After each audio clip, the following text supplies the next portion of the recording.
여러분, 혹시 이런 생각해 보신 적 없으신가요? 왜 유독 뱃살은 잘 찌고 한 번 찌면 잘 빠지지 않는 걸까요? 단순히 많이 먹고 적게 움직여서 쌓이는 칼로리 덩어리라고만 생각하셨다면 오늘 이야기는 조금 충격적일 수 있습니다.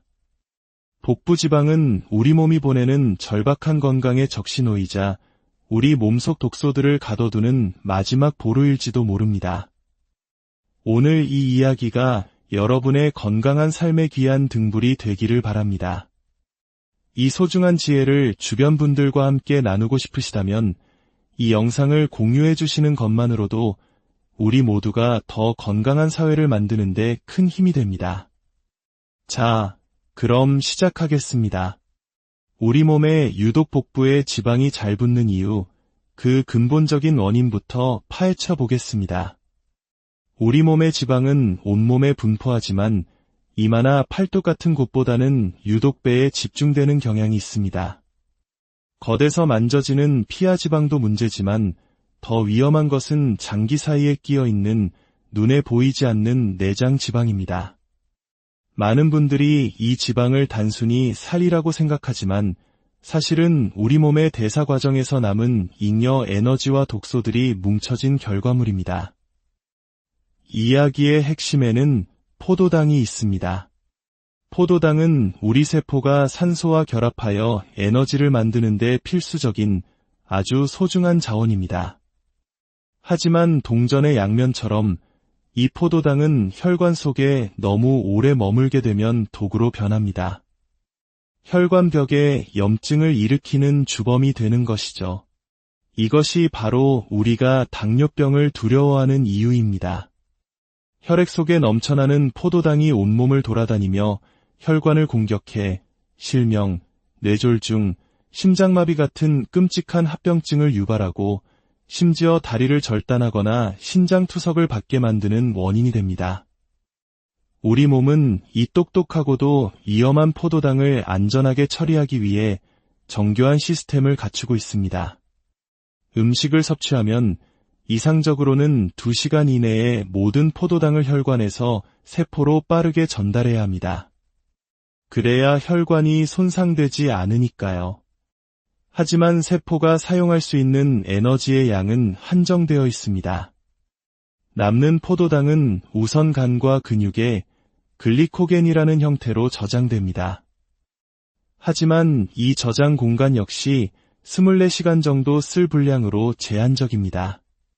우리가 섭취하는 에너지의 양이 운동량보다 월등히 많아지면 간과 근육의 저장고는 금세 가득 차버립니다. 이제 갈 곳을 잃은 포도당들이 혈관을 떠돌기 시작합니다. 이때 우리 몸의 해결사, 췌장에서 분비되는 인슐린이라는 호르몬이 등장합니다. 인슐린의 역할은 마치 택배 기사와 같습니다. 혈관 속 포도당을 붙잡아 세포의 문을 두드리고 에너지 배달 왔습니다 하고 외치며 안으로 들여보내주는 것이죠. 처음에는 세포들도 이 택배를 반갑게 맞이합니다. 하지만 30분마다, 1시간마다 끊임없이 택배가 도착한다면 어떨까요? 집안은 이미 포장 상자로 가득 차발 디딜 틈이 없는데도 말입니다. 결국 세포는 문을 굳게 닫고 택배 기사를 외면하기 시작합니다. 더 이상 포도당을 받았다가는 세포 자신이 독소에 중독되어 파괴될 것을 알기 때문입니다. 이 현상을 바로 인슐린 저항성이라고 부릅니다. 세포가 인슐린의 노크에 저항하기 시작한 것이죠. 이제 인슐린과 포도당은 다시 오갈 데 없는 신세가 됩니다. 혈관을 계속 떠돌게 내버려 두면 당뇨병으로 발전해 온몸을 망가뜨릴 것이 뻔합니다. 우리 몸은 최후의 수단으로 이 남아도는 포도당을 독성이 덜한 형태로 바꾸어 안전한 곳에 저장하기로 결정합니다. 그 안전한 저장고가 바로 지방세포, 특히 복부의 지방세포입니다. 그래서 뱃살이 찌는 것입니다. 복부 지방은 단순히 칼로리가 남아서 쌓인 것이 아니라 인슐린 저항성으로 인해 우리 몸이 살아남기 위해 독성 물질인 포도당을 격리시켜 놓은 독소 저장 창고인 셈입니다. 지방세포에는 포도당뿐만 아니라 중금속 같은 다른 독소들도 함께 저장됩니다. 과거에는 술을 많이 마시는 사람에게서 알코올성 지방간이 많았지만 요즘은 술을 마시지 않아도 생기는 비알코올성 지방간 환자가 훨씬 많습니다. 이는 과도한 탄수화물 섭취가 알코올만큼이나 간에 독성을 미친다는 강력한 증거입니다. 뱃살을 빼기 위해 우리는 흔히 운동과 식단 조절을 이야기합니다. 둘 중 무엇이 더 중요할까요? 많은 분들이 운동으로 땀을 흘리면 지방이 탈 것이라 믿지만 진실은 압도적으로 식단이 더 중요합니다. 물론 운동이 중요하지 않다는 뜻은 결코 아닙니다. 운동을 하지 않는 것은 그 자체로 손해입니다. 나이가 들수록 근육과 관절을 움직여주는 것은 필수적입니다. 과거 한국의 국민체조가 얼마나 과학적으로 잘 만들어진 전신 운동이었는지 모릅니다. 팔을 귀에 닿을 정도로 쭉 뻗어주는 간단한 동작만으로도 50견을 예방할 수 있는 것처럼 운동은 우리 몸의 가동 범위를 유지하고 심혈관을 훈련시키는 최고의 방법입니다. 운동의 가장 큰 장점 중 하나는 스트레스 관리입니다. 운동 자체는 몸에 스트레스를 주어 코르티솔이라는 스트레스 호르몬을 분비시킵니다. 하지만 운동이 끝난 후 우리 몸은 이전보다 훨씬 더 깊은 이완 상태, 즉 부교감 신경이 활성화되는 상태로 들어갑니다. 만성 스트레스에 시달리는 현대인들에게 운동은 이 스트레스 호르몬 수치를 낮추고 혈당을 안정시키는 명약과도 같습니다. 스트레스가 살찌는 것과 무슨 상관이냐고요? 엄청난 관계가 있습니다. 스트레스 호르몬인 코르티솔은 우리가 음식을 먹지 않아도 혈당을 높이는 역할을 합니다. 인간관계, 업무, 경제적인 문제로 끊임없이 스트레스를 받으면 우리 몸은 계속해서 혈당을 높이고 이는 다시 인슐린 저항성을 악화시켜 살이 찌게 만듭니다. 물을 굶어도 살이 찐다는 말이 바로 이런 경우입니다. 하지만 운동만으로는 한계가 있습니다. 우리가 운동을 통해 소모하는 칼로리는 전체 에너지 소비량의 일부에 불과합니다. 하루 2000칼로리를 소모한다면 그중 80%는 우리가 가만히 숨만 쉬고 생각만 해도 소모되는 기초대사량입니다.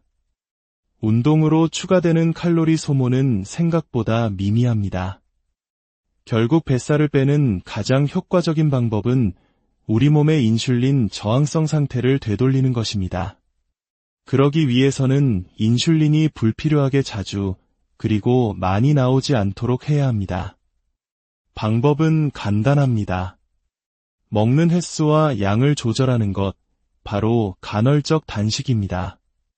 간헐적 단식은 단순히 굶는 것이 아닙니다. 우리 몸에게 휴식과 재정비의 시간을 주는 것입니다.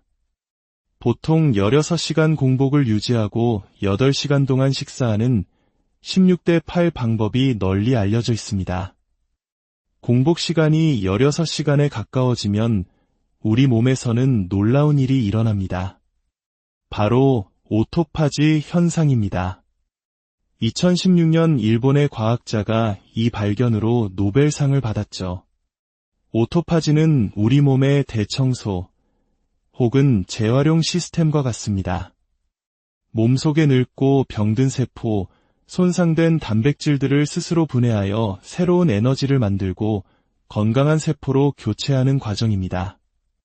이는 노화를 늦추고 각종 질병을 예방하는 핵심적인 메커니즘으로 오직 우리가 굶었을 때만 활성화됩니다.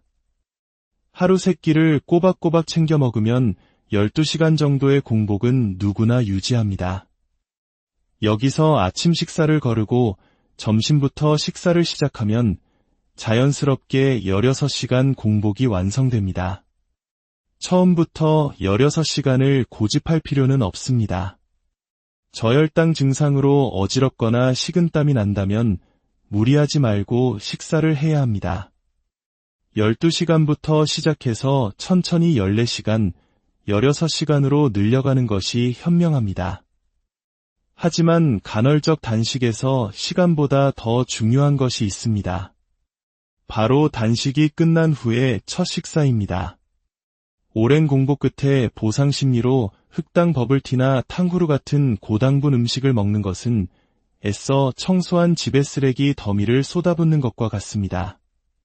공복 상태의 몸은 영양소 흡수율이 매우 높기 때문에 갑작스러운 당분은 혈당을 급격히 치솟게 하고 이는 더 강력한 인슐린 분비를 유발해 인슐린 저항성을 오히려 악화시킵니다.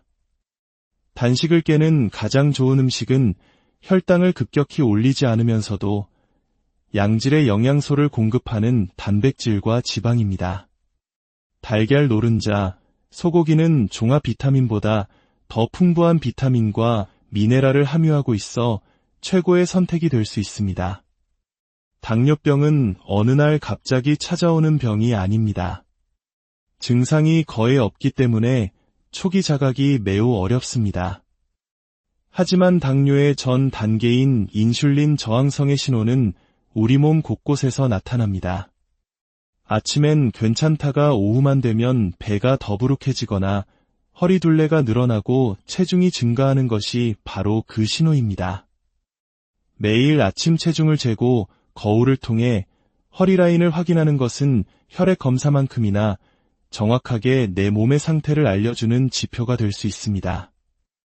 현대의학적으로 당뇨병은 완치가 어려운 관리의 질병으로 여겨집니다. 약을 통해 혈당을 조절하여 합병증을 늦추는 것이 주된 치료 목표입니다. 하지만 약에만 의존하고 생활 습관을 바꾸지 않는다면 당뇨는 계속 진행될 수밖에 없습니다. 당뇨 환자와 당뇨약 처방은 계속 늘어나는데 심장마비나 심장투석 같은 합병증 환자 수 역시 줄어들지 않는 것이 그 증거입니다. 그러나 희망은 있습니다. 최근 미국과 캐나다 당뇨협회에서도 식단과 생활습관 개선을 통해 당뇨병 상태를 회복시킬 수 있다는 사실을 공식적으로 인정하기 시작했습니다. 당뇨 진단은 15년, 20년에 걸친 잘못된 생활습관이 쌓여 나타난 결과입니다. 이를 되돌리는 데에도 최소 1에서 2년의 꾸준한 노력이 필요합니다. 건강을 이야기할 때 빼놓을 수 없는 것이 바로 장 건강입니다. 장은 단순히 음식을 소화하고 흡수하는 기관이 아닙니다. 외부 세계와 우리 몸 내부를 가르는 가장 중요한 방어벽이자 우리 몸 면역세포의 70% 이상이 집중된 면역의 중심지입니다. 글루텐, 가공식품, 식물성 씨앗기름 등은 장벽의 염증을 일으켜 미세한 틈을 만듭니다. 이 틈으로 소화가 덜 된 음식물 찌꺼기나 독소가 혈관으로 새어 들어가는 현상을 장누수 증후군이라고 합니다. 우리 몸의 면역체계는 이 침입자들을 바이러스나 세균으로 오인하여 공격하기 시작하고 이 과정에서 정상적인 내 몸의 조직까지 공격하는 자가면역 질환이 발생할 수 있습니다. 아토피, 비염, 류마티스 관절염, 갑상선 질환 등이 대표적인 예입니다. 또한 장은 제2의 뇌라고 불립니다. 행복 호르몬인 세로토닌의 80% 이상이 장내 미생물에 의해 만들어지기 때문입니다. 장 환경이 좋지 않으면 세로토닌 생성이 부족해져 우울증이나 불면증에 시달릴 수 있습니다. 피부 트러블, 잦은 알레르기, 우울감 등이 있다면 장 건강을 먼저 점검해봐야 하는 이유입니다. 단순히 오래 사는 것과 건강하게 사는 것은 전혀 다른 이야기입니다. 90세까지 살았지만 마지막 15년을 요양병원에 누워 지낸다면 그것이 진정한 장수일까요? 건강한 노년을 위해 우리가 반드시 지켜야 할 자산은 바로 근육입니다. 40대 이후 근육은 놀라운 속도로 빠져나갑니다. 근육은 우리 몸의 에너지 공장이자 해독 공장인 미토콘드리아가 가장 많이 분포하는 곳입니다. 근육량이 많다는 것은 대사 능력이 뛰어나고 해독 능력이 좋다는 것을 의미합니다. 중장년층에게는 자신의 체력에 맞는 안전한 운동이 중요합니다. 평생 운동을 하지 않던 사람이 갑자기 고강도 운동을 하면 과도한 스트레스 반응으로 인해 오히려 건강이 악화될 수 있습니다. 처음에는 짧고 굵게 끝내는 고강도 인터벌 트레이닝이나 타바타 운동을 5분부터 시작해보세요.